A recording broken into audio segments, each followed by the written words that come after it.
Nibyo twamaze kugera ku itariki 14 z'ukwezi kwa gatatu cyangwa se Werurwe umwaka w'ibihumbi 2026 kuri Micro ndi Bosco in Region Info tugarutse mu mwanya w'amakuru n'ibiganiro. Rero tugiye kureba ingingo zigiye zitandukanye zibikomeje kugenda bivugwa, ibikomeje kugenda bigarukwaho hano mu karere ka Afurika y'ibiyaga bigari. Nakubwiza ukuri ibintu bimaze kuba byafata indi ntera. Iby'intambara hano mu karere ka Afurika y'ibiyaga bigari imaze kuba yahindura ibintu, kuko kugeza kuri ubu ngubu impande zose zamaze kugaragaza ko amazi atari yayandi. Bati Repubulika Iharanira Demokarasi ya Kongo iri gutegura ibintu bikomeye cyane ndetse igashyiramo ubwenge bwinshi. U Rwanda narwo rukomeza gushaka inzira zigiye zitandukanye zizarufasha mu guhangana n'ikibazo bivugwa ko gishobora no kuvamo ibitero bikomeye cyane bishobora kugabwa kuri iki gihugu biturutse muri Repubulika Iharanira Demokarasi ya Kongo, ndetse birimo na bamwe mu bahoze mu by'ukuri barwanana cyangwa se bafatikanya n'abayobozi bariho kugeza uyu munsi ku ruhande rw'u Rwanda. Ibyo tugiye kuba twabigarukaho rwose tubive imuzi n'imuzingo. Si ibyo byonyine gusa, ahubwo Repubulika Iharanira Demokarasi ya Kongo yakomeje kunoza imibanire yayo na Leta Zunze Ubumwe za Amerika, cyangwa se umubano wayo na Leta Zunze Ubumwe za Amerika. Turaza gusuzuma turebe icyakozwe noneho kuri inshuro ni igiki. Ibitero bya drone byagabwe i Goma bikomeje kwamaganwa. Jean-Marc Kabundi aribyo yavuze, avuga ko mu by'ukuri ibi bitero bya Goma rwose byabaye ari amarorerwa. Turaza kubigarukaho ndetse turebe kandi n'abandi bakomeje kwamagana ibyo bitero bivugwa mu mujyi wa Goma. Turareba urwego rushya rwatangijwe ruhuriweho hagati ya Leta Zunze Ubumwe za Amerika ndetse na Repubulika Demokarasi ya Kongo mu kunoza imikoranire hagati y'ibi bihugu byombi uko ari bibiri. Turabirebera hamwe. Ku kijyanye rero n'ibihano bishobora gufatirwa u Rwanda, Repubulika Iharanira Demokarasi ya Kongo ikomeje kugaragaza ukudacika intege ndetse no kwerekana ko ibihano u Rwanda rwaba rwarafatiwe by'umwihariko ku ruhande rw'igisirikare cy'u Rwanda bidahagije, ahubwo ari nk'itangiriro ryabayeho. Mu by'ukuri ari cyo gihe cyangwa se igihe ari iki kugira ngo turebe ko mu by'ukuri Repubulika Demokarasi ya Kongo rwose ngo yakongera ikigaragaza ikavuga iti hongerweho ikindi gihano cyangwa se hongerweho ibindi bihano. Dore amakuru rero agezweho kugeza kuri ngubu aravuga ko mu nteko ishinga amategeko y'umuryango umwe bw'Uburayi hari ibyavugiwemo. Kinshasa hari ibyo yasabye, ube yafuze kumva icyo Kinshasa yasabye ku ruhande rw'u Rwanda. Abakuru y'igifute rero tugiye kuba rwose twakwinjiramo, kubera yuko muri iki gitondo turi mu masaha mu gitondo, turi ku itariki 14 kugira ngo mwamaze kubibona. Hano rwose turi mu masaha navuga ko ari mu gitondo. Ubwo bitameze gutyo cyangwa se bitari muri aya masaha namwe biraza guterwa nyine ubwo nuko igihe cyanyu kigeze cyangwa se naho igihe cyanyu gihagaze. Ibi bibazo biri kuba ngo bishobora kuba bigiye kongera kuzamura igitutu cyangwa se ikibazo gikomeye cyane hagati y'ibihugu birimo u Burundi, Repubulika Iharanira Demokarasi ya Kongo, si ibyo gusa Uganda ndetse n'ibindi bihugu bikaba byakwisanga muri iki kibazo rero gikomeye cyane cy'intambara. Nyemerera ibyo byose tubigarukeho. Ku bantu rero mwakanze subscribe ndabashimiye. Kuri inshuro rero mu by'ukuri icyo tuvuga akeza karigura, abantu bumva banyuzwe n'amakuru n'ibiganiro tugenda tubagezaho bakande subscribe, hanyuma umva bitamunyuze araza kwikomereza kabisa, araza kwikomereza kugira ngo turusheho kugenda tubana neza 5 kwa 5 mu gihe bikunyuze sava. Reka rero nkubwire ko tugiye kwinjira mu makuru kuri page ziremereye cyane, tureba rero iby'intambara ndetse uburyo ikomeje kugenda igendamo n'imitego bamwe badatekereza kuri bo. Dore ko ubu Repubulika Demokarasi ya Kongo yamaze gukusanya abatari bake nk'uko biri kuvugwa, kubera icyo u Rwanda ruri kuvuga gutya. Reka duhere muri komisiyo y'umuryango umwe bw'Uburayi. Mbere ko mbibutsa kandi ko kuri ubu ngubu Leta Zunze Ubumwe za Amerika hari abakomeje kugaragaza ko ibihano Leta Zunze Ubumwe za Amerika bafashe bidahagije, bavuga bati hagire icyongerwaho. Abakandi nabo akaba ari Abanyamerika bavuga bati hari ibikwiye guhagarikwa ku ruhande rw'u Rwanda. U Rwanda rero rukaba rwongeye rwose kusa nkaho ruzamukwaho cyane kuri ikibazo cya M23 kugira ngo murabizi ko hariho ikibazo kiri kuri ubu. Inteko ishinga amategeko y'umuryango w'ubumwe bw'Uburayi yari yateranye. Kinshasa rero yarimo ifitemo abadepite abahagarariye uyu muryango muri izi nama zari zateranye, ndetse hari harimo n'abaminisitiri bari bateranye mu buryo bwa video conference cyangwa se mu buryo bw'amashusho, byo bita iyakure. Ni mu nama yabereye ku cyicaro cy'inteko ishinga amategeko y'umuryango umwe bw'Uburayi Parliament European, aho bita Strasbourg mu Bufaransa, tariki 12 Werurwe, kubwo ni ukuvuga ni kuwa kane nibwo iyi nama yari yabaye. Dore uko byari byifashe rero. Abayobozi batandukanye baganiriye ku bibazo by'umutekano muke uri mu burasirazuba bwa Repubulika ya Demokarasi ya Kongo n'uburyo imbaraga z'amahoro n'ubuhuza mpuzamahanga zakongerwa. Ibyo rero ni ibyamaze gusohoka, bigenda bisohoka gake gake. Izi nama rero ntabwo ari inama zihubukana, inama ziba hagafatirwamo ibyemezo, hakagira ibitangazwa, ndetse hakagira n'ibindi nyine byigwaho. Iyi nama yari iyobowe n'uwo bita Frida Venmas, umudepite w'umubirigi, akaba n'umuyobozi w'intumwa za Parliament European, cyangwa se ubyite inteko ishinga amategeko y'ubumwe bw'Uburayi. Muri iyi nama hatanzwe ibitekerezo n'abadepite b'Uburayi batandukanye, ndetse nk'uko bigaragara yabaye mu gihe intambara ikomeje hagati y'ingabo za leta ya Kongo n'inyeshyamba za M23 i Kinshasa. Yo ivuga ko izi nyeshyamba zishyigikiwe n'u Rwanda. Hitabiriye kandi hanifashishwa ikoranabuhanga rya video, maze Tracy Kaikwamba Wagner agaragara muri iyi nama. Minisitiri w'ububanyi n'amahanga wa Repubulika Iharanira Demokarasi ya Kongo, ndetse n'uwo bita John Bongostom uhagarariye umuryango umwe w'Uburayi mu karere k'ibiyaga bigari, nawe arayitabira. Ni inama yatangiye hafatwa umunota wo kwibuka umukozi w'umuryango wita ku bana na Loni, UNICEF wa Loni, umuryango wita UNICEF ukomoka mu Faransa. Hari umukozi wabo wapfuye rwose bita Karine Basset, wapfuye aherutse kugwirwa n'ibitero bya drone byagabwe mu mujyi wa Goma, burwa mukuru w'intara ya Kivu y'Amajyaruguru. Hafashwe rero umunota wo kumwibuka, n'umunyaburayi baramwibuka rwose. Ariko ikibabaje ni uko uyu umwe rwose yibutswa, ariko nyamara abantu ibihumbi n'ibihumbi b'abanyekongo, ndetse wenda tuvuge n'abandi babiri batigeze bavugwa, cyangwa se ngo habaye gufata umwanya nk'uyu nguyu mu nama zigiye zitandukanye. Ubona ko ibibazo by'abanyafurika nyine biba byabaye ikindi kibazo gikomeye cyane. Imiryango yubaha abantu bayo ku buryo bukomeye cyane. Afurika nayo ntekereza ko inama zigiye zitandukanye zigenda ziba, cyangwa se mu karere k'ibiyaga bigari hakatekerejwe iki kintu, hakajyaho kunamira abazize intambara.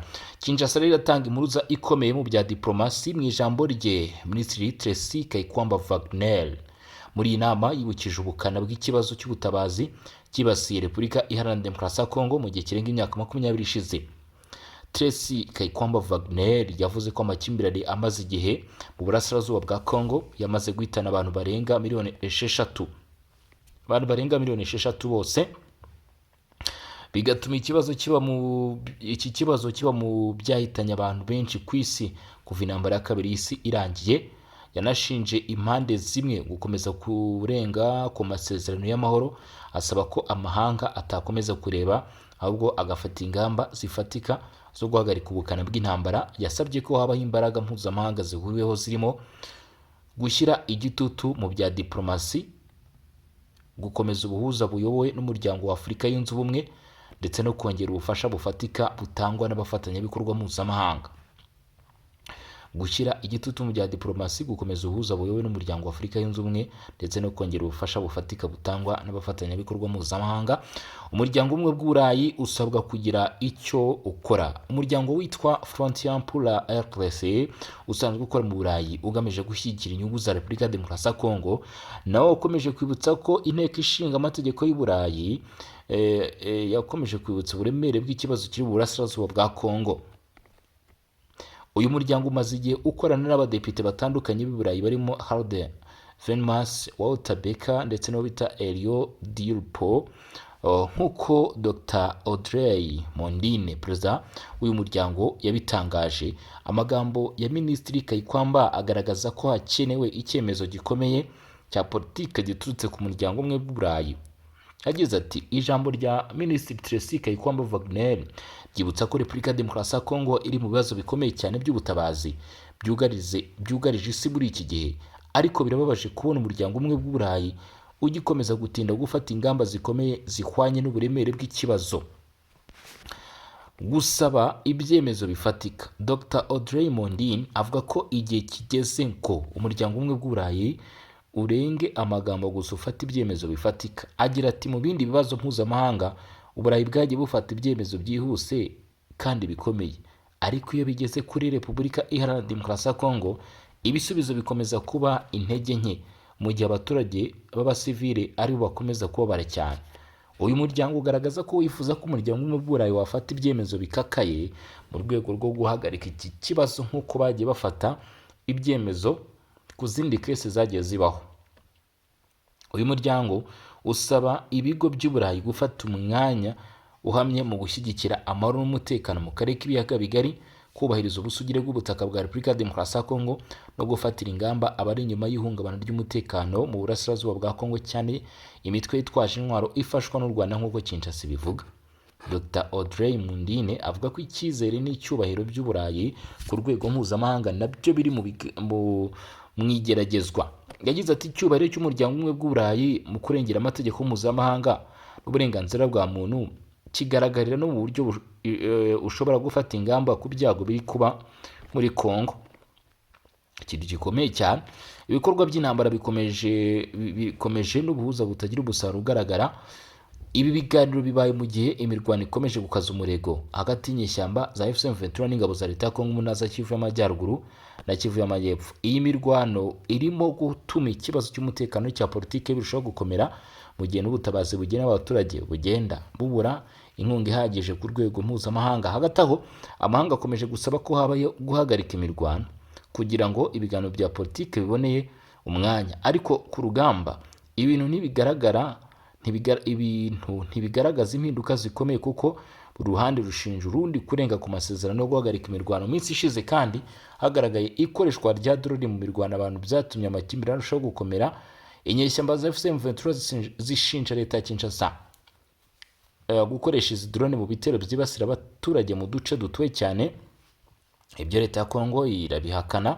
Imbaraga za diplomasi ziracyari mu gihirahiro. Ku rwego rwa diplomasi naho ntiharagaragara umusaruro uhamye. Inzira ya Washington igamije gukemura ikibazo hagati ya Kinshasa na Kigali, inzira ya Doha yo igamije gukemura amakimbirane hagati ya Kinshasa n'inyeshyamba za M23, nubwo hari ibyagaragaye nk'intambwe nziza mu nyandiko. Ibyo biganiro ntibiratanga ibisubizo bigaragara ku rugamba, bigatuma impande zombi zikomeza kutizerana, ndetse imirwano igakomeza mu ntara za Kivu y'Amajyaruguru na Kivu y'Amajyepfo. Bityo rero hasabwa ingamba zikakaye kandi zikomeye kugira ngo iki kibazo gishyirwe ku iherezo.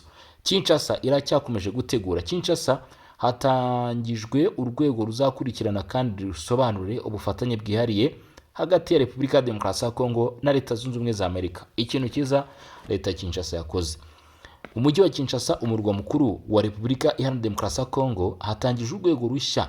Uru rwego ruzajya ruhuza uruhande rwa Repubulika Iharanira Demokarasi ya Kongo ndetse na Amerika. Uru rwego rwashyizweho n'abagize societe civile, rugamije gukurikirana, gusesengura no gusobanurira abaturage ubufatanye bwihariye buri hagati ya Leta Zunze Ubumwe za Amerika na Leta ya Repubulika Iharanira Demokarasi ya Kongo, ndetse n'ingaruka z'ayo masezerano ku mibereho y'abaturage ba Kongo. Icyemezo cyo gushinga uru rwego cyafatiwe mu nama rusange y'ishingwa yabaye ku itariki 7 Werurwe aho bita Sirikini Village muri Kinshasa. Muri iyo nama abayobozi n'abashinzwe uru rwego baganiriye ku mategeko arugenga n'ingamba ruzakoresha mu kugera ku nshingano zarwo. Perezida w'inama y'ubutegetsi y'uru rwego Jimmy Mukendi Shimanga ari kumwe n'abashinze icyubahiro. Abandi bayobozi basobanuye ko uru rwego rugamije kuba umuyoboro uhuza abaturage n'amasezerano akomeye ari kuganirwaho hagati ya Repubulika Iharanira Demokarasi ya Kongo na Amerika. Mu ijambo rye Jimmy Mukendi yavuze ko ari ngombwa ko abaturage ba Kongo bagira uruhare rugaragara muri aya masezerano aho kuba indorerezi gusa. Aho yagize ati abaturage ba Kongo bagomba kwitegura kwakira abanyamerika, kumenya uburyo bakorana nabo no gusobanurirwa imvugo n'imikorere yabo. Iri huriro rishaka kuba ikiraro gifasha gusobanukirwa ibiri gukorwa muri ayo masezerano kuko amaherezo azagira ingaruka ku buzima bw'abaturage. Aho yakomeje ashimangira ko bidakwiye ko abanyekongo baguma ku ruhande mu gihe hari imishinga minini iri kuganirwaho hagati y'ibihugu byombi.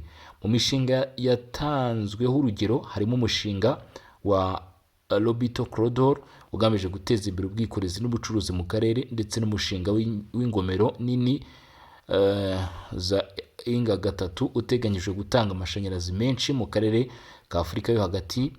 Kugira ngo uru rwego ruzabashe kugira ku ntego zarwo, rwihaye intego 5 z'ingenzi. Icya mbere ni ugukurikirana no gusesengura amasezerano n'imihigo yemeranyijweho hagati ya Repubulika ya Demokarasi ya Kongo na Amerika kugira ngo harebwe uko ashyirwa mu bikorwa. Icya kabiri ni ugusobanurira abaturage ibikubiye muri aya masezerano mu ndimi enye z'igihugu hagamijwe ko abaturage benshi bayamenya kandi bakagira yabo. Intego ya gatatu ni ukongera ubushobozi abafatanyabikorwa bo mu gihugu, cyane cyane abikorera n'abanyenganda, kugira ngo bashobore kubyaza umusaruro amahirwe azava muri ubwo bufatanye. Icya kane ni uguteza imbere umuco wo kubazwa inshingano no gutuma abaturage bagira uruhare mu igenzura ry'ibikorwa bya leta. Icya gatanu ni ugushyiraho urubuga ruhoraho rw'ibiganiro ruhuza impuguke, itangazamakuru, inzego za leta n'abaturage. Abashinzwe uru rwego bavuga ko nubwo ari igikorwa cya sosiyete sivile bazakorana n'inzego za leta zifite aho zihuriye n'ayo masezerano. Icyakora bashimangira ko bazagumana umwihariko wabo w'urwego rwigenga rwa sosiyete sivile kugira ngo bashobore gukurikirana no gutanga ibitekerezo mu nyungu z'abaturage. Ubuyobozi bw'uru rwego buvuga ko intego nyamukuru ari ukureba ko amasezerano ya politike n'ubukungu hagati ya Repubulika Iharanira Demokarasi ya Kongo na Amerika abyara inyungu zigaragara ku baturage ba Kongo, cyane cyane binyuze mu bikorwa by'ubucuruzi, ishoramari n'iterambere ry'ibikorwa remezo. Mu gusoza inama y'ishingwa ry'uru rwego, Jimmy Mukendi Chimanga yahamagariye abanyekongo bose kwifatanya n'iki gikorwa gishya. Aho yagize ati turahamagarira abanyekongo bose kudusanga muri uru rugendo rwo gukurikirana no kongera inyungu z'igihugu mu masezerano mpuzamahanga. Iyi nama yanemeje ku mugaragaro intego, inshingano n'ingamba z'ikorwa ry'uru rwego. Bikaba bivuze ko uyu muryango utangiye ibikorwa byayo ku mugaragaro mu gihe hose nk'uko byatangajwe n'ishami rishinzwe itumanaho muri uru rwego. Iyi gahunda igamije gutuma abaturage barushaho kumenya iby'ubufatanye mpuzamahanga bw'igihugu cyabo no kugira uruhare mu kureba ko bugirira akamaro umuturage wa Kongo. Reka twinjire rero no mu yandi makuru tugaruka mu mujyi wa Goma.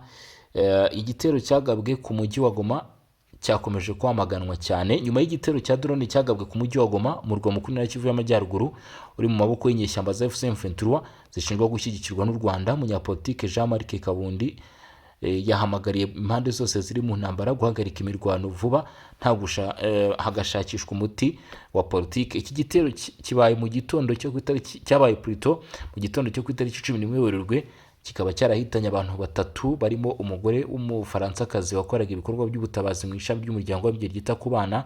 Iki gitero cyateje impaka zikomeye ku bijyanye n'umutekano w'abasivili n'abakozi b'imiryango itabara imbabare mu burasirazuba bwa Repubulika ya Demokarasi ya Kongo. Mu butumwa yashyize ku rubuga nkoranyambaga X ku itariki 12 Werurwe 2026, Jean-Marc Kabundi wahoze ari visi perezida w'inteko ishinga amategeko ya Repubulika ya Demokarasi ya Kongo yavuze ko gukomeza gukoresha imbaraga za gisirikare bidashobora gukemura ikibazo cy'intambara imaze igihe mu burasirazuba bw'igihugu. Kabundi ni perezida w'ishyaka Alliance pour la Changement ndetse n'ihuriro ry'amashyaka y'abagaushi muri Kongo. Yagize ati turahamagarira impande zose guhagarika imirwano no kugabanya umwuka mubi kugira ngo ubuzima bw'abaturage burindwe. Ni kangahe bizakomeza gusubirwamo ko igisubizo cy'intambara ari icya politike. Mbere na mbere turakizera ko hari abashobora kumva kugukomeza guharanira inyungu za politike z'igihe gito mu gihe abaturage babara ariko se rikomeye. Kabundi yakomeje avuga ko abaturage ba Kongo amaherezo ari bo bazafata iya mbere bagashaka ibisubizo bifatika bifitiye akamaro yanasabye ko u Rwanda rwashyirwa mu kato ku rwego mpuzamahanga ndetse hakabaho ibiganiro bya politiki byagutse bihuza abanyekongo bose. Yongeye ati birakenewe ko habaho ibiganiro bya politiki bihuriweho n'abanyekongo bose, aho abahungu n'abakobwa ba Kongo bazaganira bagasabana imbabazi bakongera kubaka ubumwe bw'igihugu. Ibyo ni byo byafasha kurinda icy'ingenzi kurusha ibindi byose, ubusugire bw'ubutaka bw'igihugu cyacu n'icyubahiro cy'abaturage ba Kongo. Ku ruhande rw'igisirikare cya M23 icyo cyatangaje ko igitero cya drone cyahitanye abantu batatu. Icyo gitero cyakozwe na leta ya Kinshasa kuba ariyo ishobora ngo kuba ibiri inyuma. Ku rundi ruhande leta ya Repubulika ya Demokarasi ya Kongo yatangaje ko hatangiye iperereza rigamije kumenya neza icyateye ayo masasu yaturikiye mu mujyi wa Goma mu gitondo cya kare. Iki gitero cyongeye gutuma hibazwa ku mutekano w'abakozi b'imiryango itabara imbabare mu bice byugarijwe n'intambara mu burasirazuba bwa Kongo. Ibiro by'umuryango w'abibumbye bishinzwe guhuza ibikorwa by'ubutabazi OECA byari byagaragaje ko muri Mutarama 2026 habaye igabanuka ry'ibibazo byibasira abakozi b'ubutabazi. Imibare ya OECA igaragaza ko muri Mutarama 2026 habaye incident 37 zibasiye abakozi b'imiryango itabara imbabare mu burasirazuba bwa Kongo ugereranyije na 48 zabaye muri Kuboza. Nubwo habonetse iryo gabanuka, igitero cya drone cyagabwe i Goma cyongeye kugaragaza ko umutekano ukiri ikibazo gikomeye. Ku rwego rwa diplomasi hari ibiganiro biri gukorwa mu rwego mpuzamahanga bigamije gushaka amahoro. Muri ibyo harimo ibiganiro bya Washington n'ibya Doha bishyigikiwe n'umuryango umwe bwa Afurika yunze ubumwe. Nubwo ibyo biganiro byateye intambwe ku rwego rw'amagambo n'amasezerano, biratanga umusaruro ugaragara ku butaka. Hagati umwuka mubi hagati ya Kinshasa na Kigali uracyari mwinshi mu gihe imirwano ikomeje mu ntara za Kivu y'Amajyaruguru na Kivu y'Amajyepfo. Ibibazo by'ubutabazi n'umutekano w'abaturage bikomeje gukomera cyane cyane kubera ibirego by'u Rwanda rushyigikira inyeshyamba za M23, ibyo Kigali ihakana. Abamagana ibitero byaguma bo ni benshi. Ihuriro ry'imiryango mpuzamahanga itari ya leta ikora muri Repubulika ya Demokarasi ya Kongo FONG ryatangaje ko ribabajwe cyane kandi ryanenze bikomeye ibitero byagoma mu murwa mukuru w'intara Kivu y'Amajyaruguru ari naho byabereye. Mu itangazo ryashyizwe ahagaragara ku wa 4 tariki 12 umuryango wa FONG wavuze ko ibyo bitero byabereye mu gace k'abaturage benshi barimo n'abakozi b'imiryango itanga ubufasha bw'ubutabazi. Iryo huriro rivuga ko ibi bitero ngo biri mu rwego rwo kwiyongera kw'imirwano n'urugomo bikomeje kwibasira abaturage b'abasivile mu burasirazuba bwa Kongo, bikongera gushyira mu kaga abakozi b'imiryango itanga ubufasha. Iri huriro rivuga ko ryamagana byimaze icyo gitero cyahitanye umukozi w'ubutabazi ndetse inamagana muri rusange ibikorwa byose by'urugomo bigabwa ku basivile cyangwa ku bakozi b'imiryango itanga ubufasha. Yanubikije ko ibikorwa remezo by'ikorwa ry'ubutabazi ari ibya gisivile, bityo bikaba birindwa n'amategeko mpuzamahanga agenga intambara, bityo bikaba bidakwiye na rimwe kuba intego y'ibitero. Iri huriro ryanasabye impande zose ziri mu ntambara kubahiriza byuzuye amategeko mpuzamahanga agenga intambara, kurinda abasivile ndetse no kohereza ibikorwa by'ubutabazi kugera ku baturage babukeneye nta nkomyi. Iri huriro ryanasabye kandi umuryango mpuzamahanga n'abandi bafatanyabikorwa bose kwamagana ibyo byaha no gufata ingamba zihutirwa zo gukemura ko ibintu nk'ibi byiyongera kubaho. Banagaragaje ko ikibazo cy'umutekano w'abakozi b'imiryango itanga ubufasha gikomeje kuba ingorabahizi mu burasirazuba bwa Kongo. Mu mwaka wa 2025 honyine abakozi 13 b'imiryango itanga ubufasha barishwe muri ako karere, mu gihe mu 2024 bari 9. Byongeye kandi mu mwaka wa 2025 habaruwe ibibazo by'umutekano bigera kuri 626 byibasiye abo bakozi, mu gihe umwaka wabanje byari 428 nk'uko imibare yatangajwe n'ibiro by'umuryango w'abibumbye bishinzwe guhuza ibikorwa by'ubutabazi OECA ibigaragaza. Mu ntangiriro za 2026 ibiro by'umuryango mpuzamahanga wa World Chad biherereye Masisi muri Kivu y'Amajyaruguru nabyo byangiritse bikomeye nyuma y'igitero cy'indege cyabaye muri ako gace. Uyu muryango wongeye kwibutsa ko abo bakozi b'imiryango itanga ubufasha n'ibikorwa remezo byabo ari ibya gisivile rwose, bityo bakaba bagomba kurindwa uko biteganywa n'amategeko mpuzamahanga agenga intambara. Umuryango ushimangira ko abo bakozi baba bafite intego imwe rukumbi yo kurokora ubuzima no gufasha abaturage bagizweho ingaruka z'intambara, bityo ko bitari ngombwa ko bibasirwaho umuryango kandi wagaragaje kugaragaza kurinda abasivili ari inshingano nakuvuga ku mpande zose ziri mu mirwano, aho avuze ko ibitero byo mu karere harimo n'ibikoreshwa drone iyo bikozwe mu duce dutuwe n'abaturage cyangwa dufite hafi y'ibikorwa bya gisivili bishyira mu kaga ubuzima bw'abaturage. Ku bijyanye n'ingaruka z'ibi bitero, umutwe witwaje intwaro wa M23 watangaje ko abantu 3 bamaze kumenyekana ko bapfuye, nubwo ibiro bya OEK byari byatangaje ko muri Mutarama 2023 habonetse igabanuka rito ry'ibibazo by'umutekano byibasira abakozi b'ubutabazi. Igitero cyo kugaragaza ko ikibazo cy'umutekano wabo gikomeye mu ntambara ikomeje kubera mu burasirazuba bwa Congo. OEK ivuga ko muri Mutarama 2023 habaye incident 37, bityo ko byakabaye byaragabanyutse kuko bigaragara ko imibare yaba yararushijeho kwiyongera.